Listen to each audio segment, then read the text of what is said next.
Let's go ahead and do another physics problem. A car accelerates uniformly, so in a nice constant manner. Car accelerates uniformly from rest, so that gives you a hint about your initial velocity, 0, to a speed of 8.3 meters per second. So that's going to be our final velocity, and that occurs in 7.8 seconds, so that's our time. Find the distance the car travels during this time. All right, so let's go ahead and kind of visualize what's going on.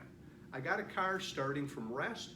It's slowly speeding up, and it speeds up to a speed of 8.3 meters per second, and it does this in 7.8 seconds, and I want to find the distance.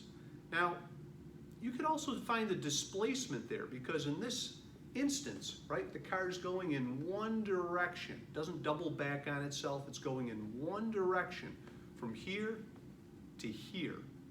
So in that case, the magnitude of the displacement and the distance, they're going to be the same number. So keep that in mind. Keep that in mind. You don't necessarily have to use a distance formula. You can use a displacement formula, because in that case, the magnitude of the displacement and the distance, they're going to be the same number. They're going to be the same number. All right, so let's go ahead and draw a diagram of this. So I've got a car, so I'm going to model the car as a point mass, so there it is, and it's going in this direction. The initial velocity, let's see, car accelerates from rest, so the initial velocity is going to be 0. My final velocity is going to be 8.3 meters per second. And the time it takes to do this is going to be 7.8 seconds. Let's see. And we're looking for the distance or the displacement. So again, if I find the displacement, the magnitude of the displacement, that's going to be the same as my distance. All right, so that's what's going on there. Now, let's think about some formulas. I'm looking for displacement, so I better, have a formula that's got displacement in it. And once I kind of choose some of the different formulas that have displacement, then I need to make sure that whatever formula I choose has the other information that I have available. All right, so let's think about this equation. Average velocity equals displacement over time. So I'm looking for displacement. Oh, that's kind of nice, I got that. I've got the time, but I don't have the average velocity. Don't have that. So I'm thinking to myself, what other equation could I use here? Well, I also know that average velocity equals the initial velocity plus the final velocity divided by 2, right? If I want to find the average of two things, I'm going to add them together and divide by 2. I can do that with my velocities too. I know the initial, I know the final. If I add them together and divide by 2, that'll give me my average velocity. So at this point, I can do one of two things. I can combine these two equations, or if I wanted, I could take this term and substitute it in. So I could combine them. Or also I could just break it up and do two different equations, right? I could do this one first, get my average velocity, and once I get my average velocity, I take that unrounded off number, because we don't want to doubly round off. So I want to take my unrounded off number, substitute it in, and then solve this equation. So I'm just going to go ahead and I'm going to combine them, but if you want to do it the other way, perfectly fine.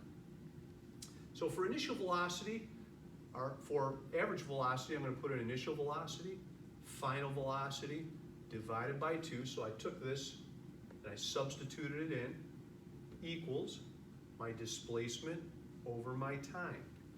Now I'm all set. I'm looking for displacement. I know my time, I know my initial velocity, and I know my final velocity. So let's just go ahead and substitute in.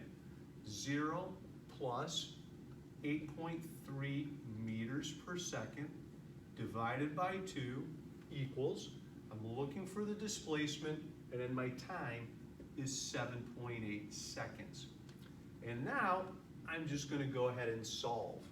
And the way I would just go about doing this, and you could do it a couple different ways, but I would take 8.3 divided by 2, so I'm going to get a number.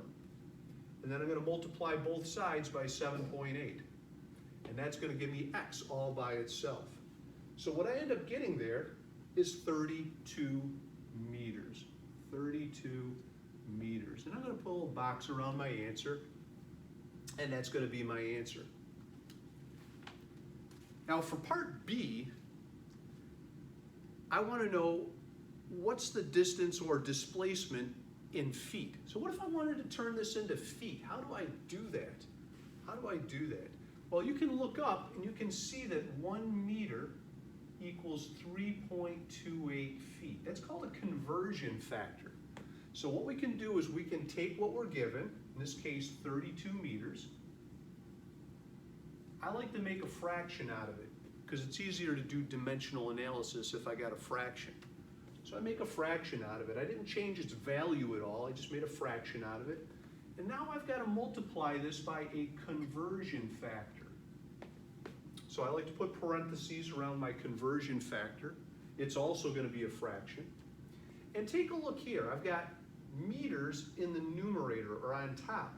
And I want meters to disappear. I want them to cancel out, and I want to end up in feet. So what I'm going to do here is I've got meters and I've got feet. So which one do I put on top? Do I put meters up here or do I put meters down there? Right? That's the decision I got to make. So I want the meters to cancel out. So if I got meters on top, I need meters on the bottom to get those units to cancel out. So what I'm going to do is I'm going to write 1 meter on the bottom and then the feet on top. Now my units, not my numbers, my units cancel out.